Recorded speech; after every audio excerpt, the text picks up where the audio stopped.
भारत मेरा देश। यहाँ करीब 125 करोड़ के आसपास लोग रहते हैं, जिसका मतलब हमें यहाँ तरह तरह के लोग मिलेंगे और उनके कल्चर्स।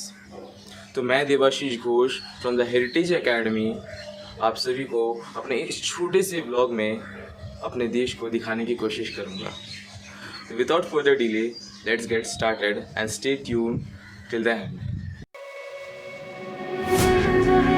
तो गाइस मैं घर से निकल गया हूँ, पर द थिंग इज़ मेरी सुबह तब तक नहीं होती जब तक कि एक कड़क चाय की चुस्की ना हो जाए। और जब हम चाय की बात कर ही रहे हैं तो how can we forget about Balwant Singh का चाय। तो सबसे पहले हम लोग चलते हैं चाय पीने के लिए, अपना पहले नींद तोड़ते हैं, उसके बाद फिर हम लोग कहीं आगे निकलेंगे।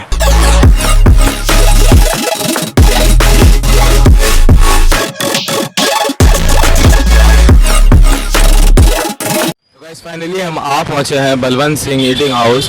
और यहाँ पे बेसिकली सब कुछ बहुत ही फेमस है, पर द मेन थिंग जो सबसे ज़्यादा फेमस है, जो सुबह के 4 बजे तक सिर्फ ये काउंटर खुला रहता है, वो है चाय बेसिकली। तो आते हम लोग एक चाय पी लेते हैं। तो वैसे चाय तो पी लिया है, अब मेरे को लग रही है बहुत तेज़ भूख। नींद तो तोड़ लिया मैंने, अब भूख का इलाज करना है। And when it comes to food I don't compromise. तो अभी फ़िलहाल मैं जा रहा हूँ अपना ब्रेकफास्ट करने के लिए। इंडिया में जो सब कुछ पसंद करते हैं वो बेसिकली कचौड़ी। तो चलते हैं शर्मा टी हाउस, जहाँ पे टी के साथ साथ कचौड़ियाँ भी काफ़ी फेमस है। तो गाइस ब्रेकफास्ट तो हो गया है, साथ ही साथ बारिश भी रुक गया है। तो गाइस अभी हम आ गए हैं फ़िलहाल इंडिया के ही नहीं पूरे एशिया के one of the biggest flower market, जो है मल्लिक घाट हावड़ा के पास। और यहाँ पे आपको कौन से तरह के फूल नहीं मिलेंगे। और तो और ये पूरे एशिया का इंडिया का सबसे बड़ा मार्केट है, हमारे देश का सबसे बड़ा फ्लावर मार्केट है मल्लिक घाट। यहाँ तक कि यहाँ से फूल एक्सपोर्ट किए जाते हैं फ्रांस जैसे बाहर देशों में भी।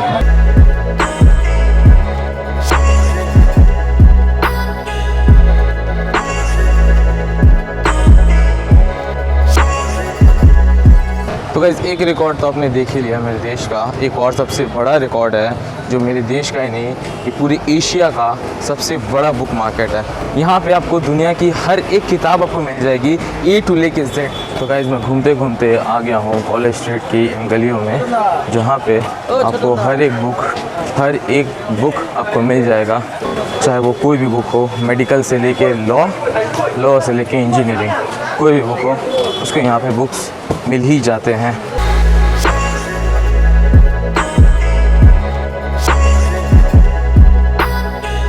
तो गाइस हमारे देश में आज भी ट्रांसपोर्टेशन एक बहुत ही महत्वपूर्ण हिस्सा है, जो हमें एक जगह से दूसरी जगह जोड़ती है जाने के लिए। उसी तरह आज भी हमारे देश में एक ऐसा साधन है जिसकी पटरी सड़कों पर बिछी हुई है। आपने सही समझा, मैं ट्राम की बात कर रहा हूँ। वो ये है West Bengal transportation limited, Kalighat tram depot है।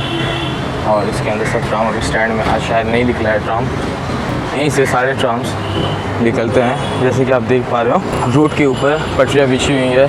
तो गाइस ये तो कुछ बात हो गई ट्राम की। अब मैं आपको एक ऐसे ट्रांसपोर्ट के बारे में बताने जा रहा हूँ जिसे हमारे देश में काफ़ी लोग हर रोज़ अपने प्रयोग में लिया करते हैं, जो हमारे देश में नॉर्थ को साउथ से और साउथ को नॉर्थ से जोड़ती है। हाँ, मैं बात कर रहा हूँ मेट्रो स्टेशन की। तो चलिए मैं आपको मेट्रो के कुछ झलक दिखाता हूँ।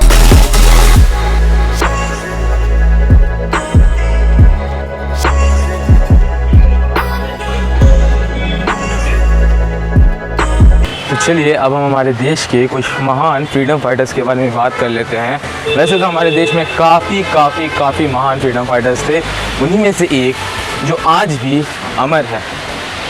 आप समझ ही गए कि मैं किसके बारे में बात कर रहा हूँ। तो चलते हैं उनके घर को देखते हैं। तो गाइस फाइनली हम आ गए हैं नेताजी भवन, नेताजी सुभाष चंद्र बोस के घर। यहीं पे नेताजी रहा करते थे। तो आज भी इनके घर में सब कुछ वैसे का वैसे ही है। इन्होंने काफ़ी एक बड़ा रोल प्ले किया था ब्रिटिशर्स को इंडिया से भगाने में। हमारे देश में टैक्सियों का काफ़ी महत्व है। कहीं पे भी जाओ तो सबसे पहले टैक्सी दिमाग में आती है। हालांकि आज ओला और उबर आकर ये टैक्सियों को रिप्लेस कर रहे हैं, पर शायद वो कभी इन्हें रिप्लेस ना कर पाए। कहीं पे इसे पीली टैक्सी बोली जाती है तो कहीं इसे काली पीली भी बोली जाती है। Up all night by myself, trying to think of ways to use your voice. तो गाइस, ब्रिटिशर्स ने भी हमारे देश को काफ़ी गिफ्ट्स दिए हैं। तो गाइस, जब हम ब्रिटिशर्स के गिफ्ट के बारे में बात कर रहे हैं तो how can we forget about the hog market which is in the new market. तो मेरे पीछे है हॉग मार्केट, जिसका नाम रखा गया था सर स्टुअर्ट हॉग के ऊपर। ये काफ़ी एक बड़ा मार्केट है, यहाँ पे आपको हर एक चीज़ मिल जाएगी। ये कुछ मार्केट का सीन है, कपड़े से लेकर कॉस्मेटिक सब कुछ आपको यहाँ पे मिल जाएगी। तो गाइस, अपना देश दिखाते दिखाते मैं लंच करना ही भूल गया। तो लंच की जगह मैं स्नैक्स करूँगा, और जैसे कि मैंने आपको शुरू में ही बताया था कि आई डोंट कॉम्प्रोमाइज़ ऑन फूड्स। तो अभी हम लोग आ गए हैं नाम्स एंड सन्स, कोलकाता का सबसे ओल्डेस्ट बेकरी में। तो यहाँ पे मैं अपना कुछ स्नैक्स खा लूँगा। तो आपको कुछ शॉर्ट दिखाता हूँ। ये सबसे ओल्डेस्ट बेकरी है कोलकाता का।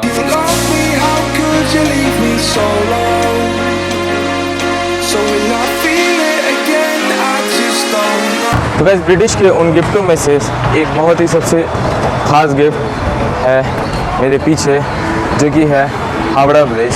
ये हावड़ा ब्रिज ब्रिटिश के द्वारा बनाया गया था और ये आज तक वैसे का वैसा ही है। यहाँ पे यूज़ किए हुए जो लोहे हैं वो वैसे के वैसे ही है जैसे ब्रिटिश बनाकर छोड़ कर गए थे।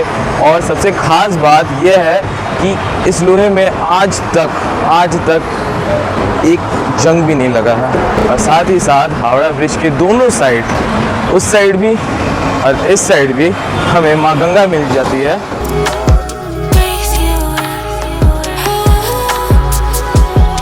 तो गाइस, अभी फ़िलहाल मैं आ गया हूँ ब्रिटिशर्स के दिए हुए के लोकेशन पे। और अभी सुबह का समय है तो सड़कें पूरे का पूरे खाली है और काफ़ी ठंडा ठंडा हवा भी चल रहा है। तो चलते आपको तुरंत दिखाते हैं कि मैं कहाँ आया हूँ और ये कौन सा गिफ्ट है।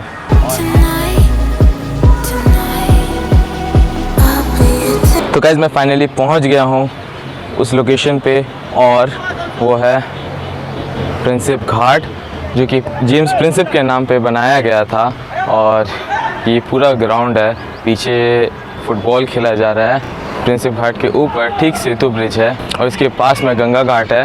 और ये प्रिंसेप घाट 1841 में ब्रिटिश राज के दौरान बनाया गया था।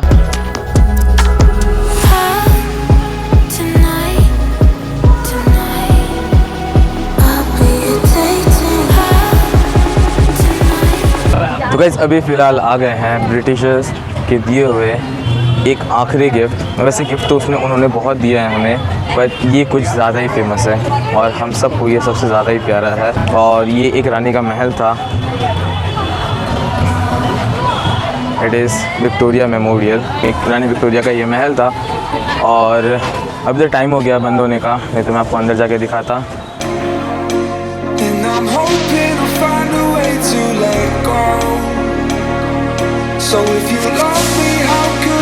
साथ ही में अगर देखा जाए तो ठीक विक्टोरिया के ऑपोजिट में आपको ये घोड़ा गाड़ी भी मिल जाएगी। लाइन से काफ़ी सारे घोड़ा गाड़ी है। तो गाइस, जैसे कि मैंने अपना लंच स्किप किया, लंच अपना मिस कर दिया, तो मैं बिल्कुल भी नहीं चाहता कि मैं अपना डिनर मिस करूं। और डिनर के लिए मैं इससे अच्छा तो और कुछ प्रेफर कर ही नहीं सकता। अरसलान से अच्छा तो मैं और कुछ प्रेफर कर ही नहीं सकता। और इसके बारे में आई डोंट थिंक कि मेरे को कुछ बोलना भी पड़ेगा आपको। तो यहाँ पे अपना डिनर करते हैं। तो गाइस, डिनर तो हो गया है। अब एज़ वी आर इंडियंस, हमें खाने के बाद कुछ मिठाई चाहिए ही चाहिए। तो इसलिए अभी मैं आ गया हूँ कुछ मीठा खाने के लिए। तो गाइस, मुझे 10 मिनट तो क्या 10 घंटे ही क्यों ना दे दिया जाए, पर फिर भी मैं अपने देश को 10 घंटे में भी नहीं दिखा सकता, क्योंकि मेरा देश है इतना बड़ा, इसमें दिखाने के लिए बहुत कुछ है। तो इस व्लॉग को मैं यहीं एंड करता हूँ। मैंने अपनी पूरी कोशिश की कि मैं अपने देश के बारे में इस 10 मिनट के छोटे से व्लॉग में जितना हो सके मैं आपको दिखा पाऊँ। इस देश में काफ़ी सारे राज्य हैं जिनमें से मैं आज आपको सिटी ऑफ जॉय कोलकाता के बारे में दिखाया हूँ। तो आशा करती हूँ ये व्लॉग आपको अच्छी लगी होगी। जय हिंद, जय Bharat. Trying to think of ways to use